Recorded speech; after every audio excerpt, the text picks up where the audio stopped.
Today we're working on a Yamaha Grizzly 600. Now we're not actually working on this specific Yamaha Grizzly 600. This one's just all together, and I figured I'd give you a look at what they look like before we get to work. So this right here is the one we're actually going to be working on. This is a 2001 Yamaha Grizzly 600. This was brought to me exactly how you see it. No front fenders, no bumper, no anything like that. They got it torn apart a little bit because they were having issues with it.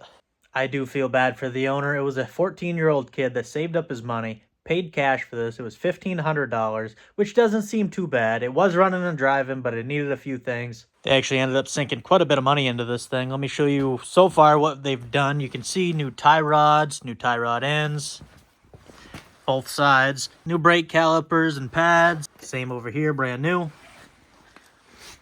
It was a lot of little stuff like new lug nuts, a lot of new hardware on this thing.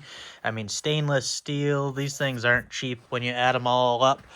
They put a new coil wire on it. He ended up pulling the valve cover off. And when I say he, I mean they. It was this 14-year-old kid and his father was working on this thing. His father's very mechanically inclined, so they were doing all the work together. They ended up finding the timing chain was a little stretched, so they ended up putting a brand new Yamaha timing chain in there along with all new gaskets. Sure, I'm missing some stuff, but that's some of the stuff I can see and that I remember they said they did. They ended up purchasing this for $1,500, and now they have like $3,400 into this thing, all said and done. And that's before they brought it to me.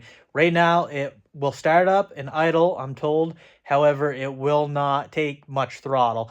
About quarter throttle, and that's about it. So I'm thinking it's carb related, but I've seen a lot of CDI boxes go bad on these too, so we're going to check that after the carburetor. So they do have quite a bit of money into this thing already, and this thing is far from perfect. Even if we get this thing running perfect, look at the frame. And they know about this. They were the ones that pointed it out to me. It has a broken frame right here. So that's not good. So they're going to have to get that fixed. I was just told to get it running good, and they'll take care of the rest. We're going to go ahead and pull that carburetor off. A lot of this stuff's just sitting on here. The gas tank's not bolted down because they figured why put it back together if it's not running right and it's going to come apart anyways. Which I definitely agree with. Air box. We'll go ahead and get this fuel tank out of the way. With them leaving everything loose, that certainly made it easy. So go ahead and pull this carb off. What I'm told is they put a new diaphragm in here so far. New rubber boot. I'm going to go ahead and pull this apart, check the jets, check everything out, and hopefully we can find the issue.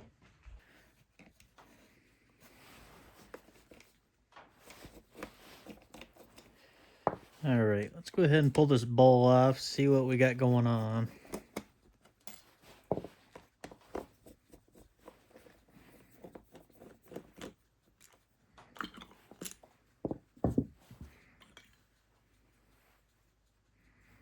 Nice and clean in there.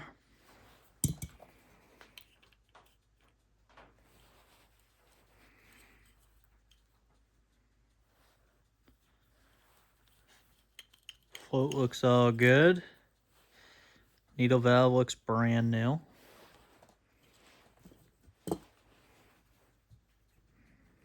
Let's see our seat. Seat looks to be in good shape. Nothing's obstructing anything there.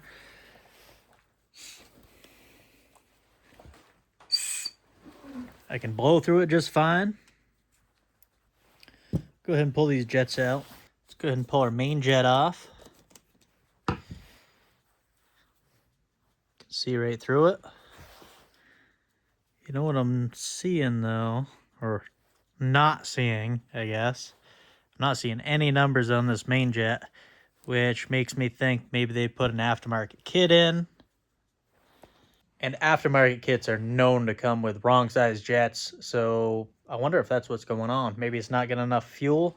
I have to look up the size of a factory jet and see if I have one in stock. Go ahead and pull the pilot jet as well to see what size that is. It appears to be a 42.5.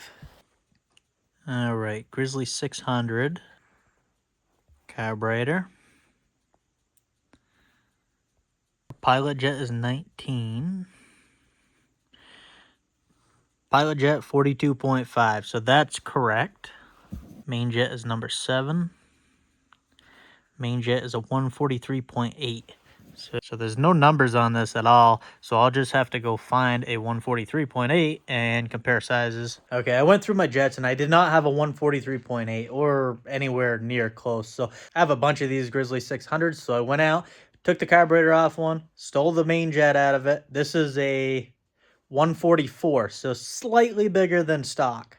And I'm pretty sure we found the problem. Check this out. The one on the left is the one out of my Grizzly. The one on the right is the one they had. Now that is a huge difference in hole diameter. I did say the one I pulled out of my Grizzly 600 was a 144, which is slightly bigger than stock, but not much. Not anywhere near the difference between these two jets. So let's go ahead and put this back together. Go ahead and put our pilot jet back in because that was the correct size. We'll go ahead and put our spacer on. We're going to use this used 144 jet. Go ahead and put our needle and float back in. Just like so. Our bowl, I mean, it's immaculate. I would clean it out, but there's nothing to clean.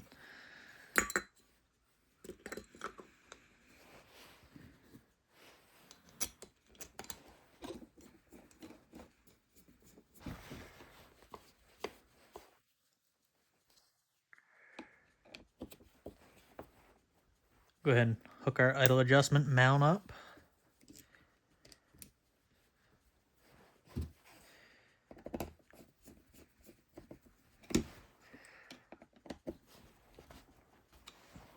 All right, let's go ahead and hook this up, see how she runs.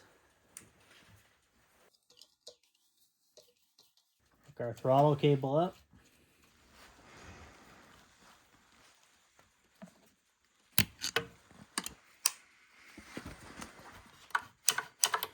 Go ahead and install our choke plunger. All right, let's go ahead and throw the tank on, get some fuel going to the carb, and see if she fires up. Put that on there. Get it on the carb side. Get that fuel going in there. I'm going to leave the air box and everything off. I'm just going to see if she'll fire up. Actually, I haven't heard this thing run at all. Choke.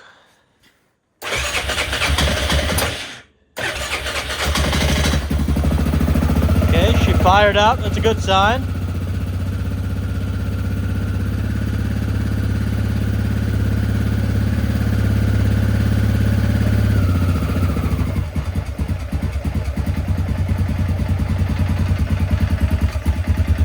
Idling down a little bit.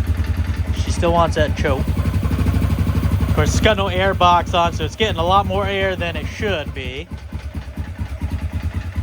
Alright, so she's still not taking much throttle. That engine sounds a little noisy.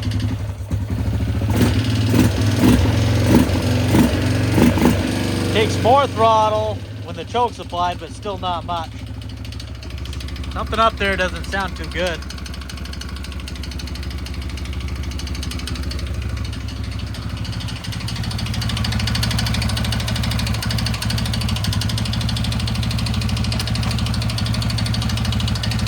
Our oil's right there where it should be. Well, that is certainly too bad. I was really hoping it was going to be something simple like that. Now, that main jet was definitely a big problem. There was no way it would run good on that small of a jet. So it appears we have multiple problems. The engine's kind of noisy. I'm going to check valve clearance, but we're going to have to let these cool first. Otherwise, we're going to get a bad reading. And actually, like I said, they did end up taking this head off and replacing the timing chain. Looks like it's leaking oil. Definitely leaking oil right there. So we'll probably end up... Yeah, I don't believe that's the right stuff. This requires Yamaha bond or Honda bond. Usually, it doesn't come off like that. So yeah, anyways, I'm going to let the engine cool down, pull the valve covers, check the valve clearance, and see what we get, and we'll go from there. First, we're going to pull this recoil off.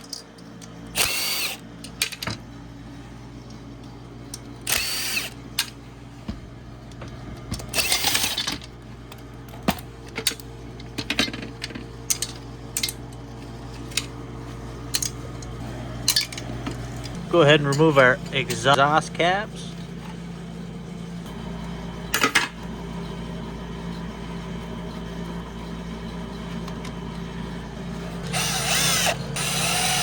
Alright, intake. Alright, so what we're going to do is we're going to rotate this engine counterclockwise until we see the intake valves go down, and we're going to keep rotating until they pop back up.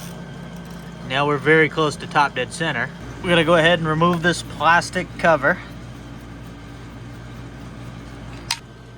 So we'll keep rotating slowly at this point until we find our timing marks. Now a lot of times it'll be a T.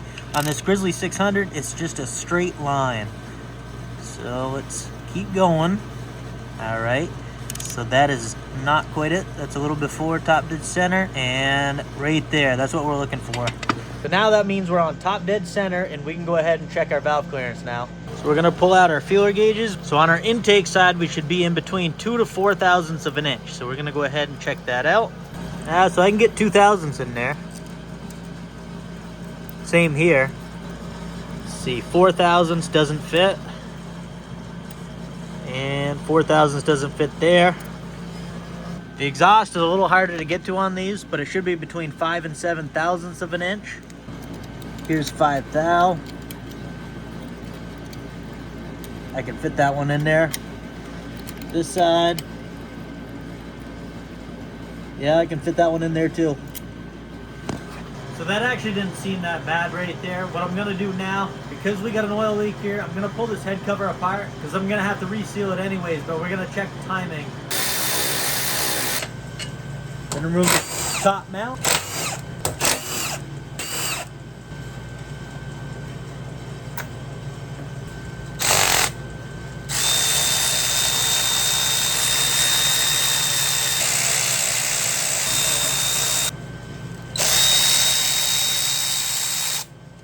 Oh wow.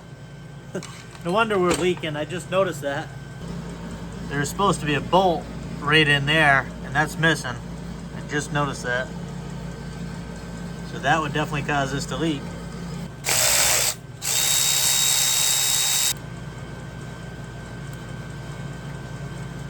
Take our timing chain tensioner off. We're gonna check to make sure we're still on top dead center, which we are. Then we're gonna look at our marks on our camshaft, and it looks like it's timed properly. So that's good. But we were leaking oil, so this had to come off, and this is definitely not Yamaha Bond. It's definitely some type of silicone that's very rubbery. Yamaha Bond is not like that. Now we got some scraping to do. I think at this point I'm gonna have to stop, get a hold of the customer, see what he wants to do, because that engine did not sound good to me. I don't see anything with the valves, the camshaft, that would cause that noise. They replaced the timing chain. Was this noise there before? Was it there after they replaced it? I don't know. I'm gonna have to get those questions answered before I go further. Do they want me to tear down the cylinder? Is that a crank? It did sound like it was a top end, but who knows? So as soon as I hear back from them, we'll get back onto that. In the meantime, as you can see, it looks a little different than yesterday. The winter has reappeared, so I might have to take a ride on the sled. And they're talking about possibly another 18 inches on top of this Friday and Saturday.